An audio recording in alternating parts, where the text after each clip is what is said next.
মুম্বাইতে গণেশ চতুর্থীর আগে জল হয়েছিল, কে মারা গেছে নাম বলুন তো? মুম্বাই সিটিতে জল হয়েছিল ওয়াটার লগিং। উনি 14 বছর 6 মাস আছেন। খেলা মেলা ভাতা, মদের দোকান, তোষণ এইসব করে বাংলাকে শেষ করে দিয়েছেন। বড় বড় কথা বলছেন।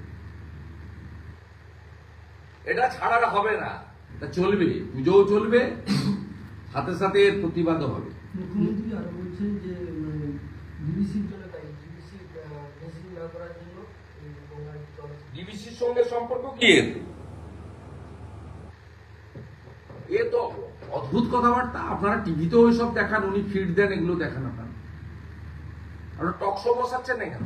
ডিবিসির সঙ্গে আদিগঙ্গা বা এই এর সঙ্গে সম্পর্ক কি? এই বৃষ্টির সঙ্গে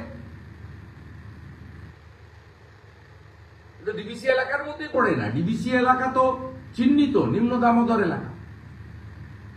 আপনি যেখানে বসে আছেন এটা ডিবিসির জল ছাড়লে এখানে এসে এন্ড হয়।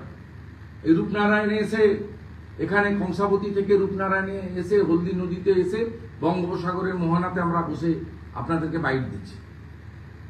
এর সঙ্গে কলকাতার কি সম্পর্ক নেই? এর সঙ্গে ফারাক্কার কি সম্পর্ক আছে? উনি এইসব কথাবার্তা আজকে বলেছেন, আর আপনারাও মিনিটের পর মিনিট ধরে এগুলো শোনাতে থাকেন অ্যাডভার্টাইজমেন্টের লবে।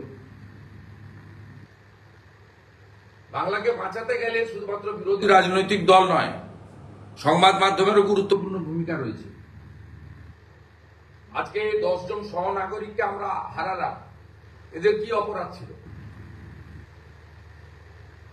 এদেরকে কেন আমরা হারালাম? কেন কলকাতা কর্পোরেশনের ইলেকট্রিক পোস্টে তড়িতাহত হয়ে বিদ্যুৎপৃষ্ট হয়ে মারা গেল? পুরোটা সিএসসি নয়। সিএসসি যেমন দায়ী, তার থেকেও বড়ই দায়ী কলকাতা কর্পোরেশন এবং কলকাতা পুলিশ। কোমরে দড়ি বেঁধে জেলে নিয়ে যা ফিরাদ হাকিম, মনোজ বার্মা আর সঞ্জীব গোয়েঙ্কা।